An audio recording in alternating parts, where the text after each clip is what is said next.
poderia alguém tão perfeito ou algo tão magnânimo quanto Deus se arrepender se Deus não erra, já que ele é um ser perfeito, né? E não só isso, mas decidir pegar a criação que ele tanto ama e destruir tudo e todos, e ao mesmo tempo escolher alguém como Noé para salvar, que de todos que existiam, era aquele que agradou a Deus, sendo que mais para frente é alguém que se embriaga e fica bêbado numa tenda.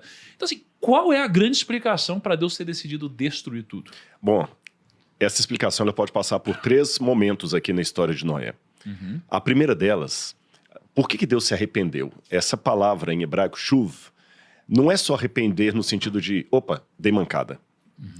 É uma tristeza profunda porque algo está fora do que deveria ser.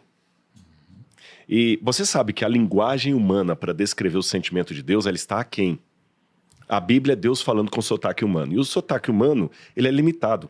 Se você conversar com um físico teórico, ele vai falar que o idioma humano não é o suficiente nem para descrever a grandeza do universo. A gente usa termos que não são precisos. Por exemplo, o físico chama até hoje de átomo o que não é átomo, porque o átomo é divisível.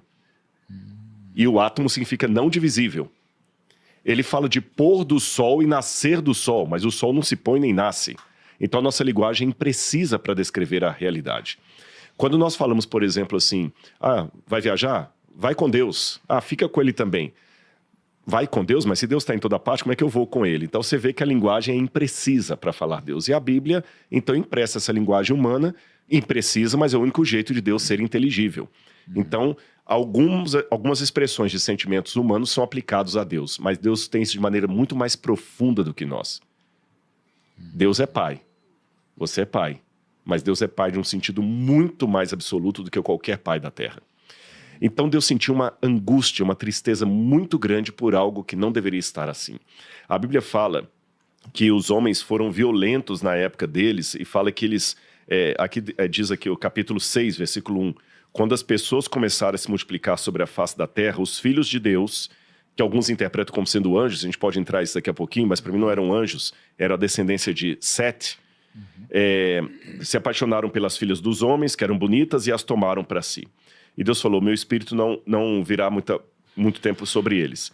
E diz aqui, olha, que esses deram origem a homens valentes, e Deus viu a maldade das pessoas que havia se multiplicado, e que todo o desígnio do coração era continuamente mau. Aí vem a segunda parte da explicação. Existe uma ideia que vários teóricos, John Haim foi um deles que estudou, o que faz o surgimento do pensamento coletivo. Vou dar um exemplo. Imagine-se no meio da Praça Vermelha da China, em Pequim, na época de Mao Tse-tung. Jovens, milhões e milhões de jovens, gritando com o livro vermelho na mão e mandando matar todo mundo que era contra a revolução de Mao Tse-tung. Imagina outra cena. Milhares e milhares de jovens lá na Alemanha, em Brandemburgo, gritando Heil Hitler, e falando, vamos matar os judeus. Milhões e milhões de jovens também em outros tipos de situação, ou seja, aquele grupo ali estava coeso na maldade. De alguma maneira a maldade pegou de tal forma aquele grupo, que hoje eu olho, falei assim, gente, como é que eles podem cultuar a maldade, o nazista, o seguidor de Mao Tse-tung? Mas naquela época, cultuaram. Jovens que estão em Estado Islâmico ali, imagina gente do Estado Islâmico reunido, vários ali.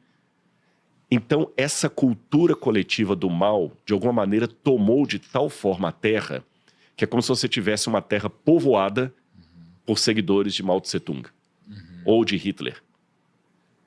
E é claro que nesse grupo havia jovens que não estavam concordando com aquilo.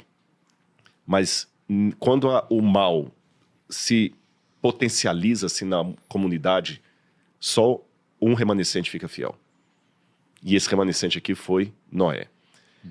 Você perguntou aí, mas muita gente, precisaram de milhares de pessoas para construir essa arca. Certamente Noé contou com a mão de obra de outras pessoas. E por que não entraram na arca? Eu tenho 2 explicações. Ou elas morreram antes do dilúvio, talvez foram perseguidas pelos outros, porque se os outros eram maus, violentos, a mão deles estava cheia de maldade, talvez eles mataram alguns, e talvez aqueles que ajudaram a construir a arca foram perseguidos. de alguma maneira morreram antes do dilúvio. Ou, segunda hipótese, que não é excludente da primeira, alguns ajudaram a construir a arca, mas não foram fiéis até o fim. Que isso é uma lição. Gente que trabalhou na construção da arca e pereceu fora dela. Será que eu também estou hoje trabalhando na construção do reino de Deus, mas por não ser fiel até o fim eu vou morrer do lado de fora? E o terceiro e último elemento. A história mostra que Noé era um homem íntegro e justo perante os seus. Mas ele também cometeu erros, como, por exemplo, a questão da embriaguez lá e outras coisas mais. Por que a Bíblia mostrou isso?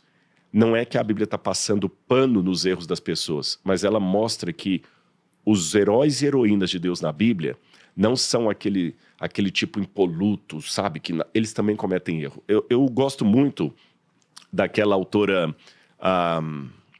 Leonor Potter, que escreveu Poliana Moça. Maravilhoso esse livro, um clássico, a Poliana Moça. Mas se você olha a Poliana Moça, dá até raiva, que ela é certinha demais. O mundo tá caindo e ela tá tão feliz, só sorrindo. Perfeita, né? O jogo do contente. Por mais que o livro seja uma leitura válida, quando eu olho, dá raiva, porque eu não sou daquele jeito. Sabe? Poxa, que raiva, parece que é uma coisa muito perfeitinha, inatingível. Isso não serve para mim, porque eu sou muito... A Bíblia mostra que os heróis de Deus não são como Poliana Moça. Eles também falham, eles erram, pecam, mentem, arrependem, pedem perdão a Deus.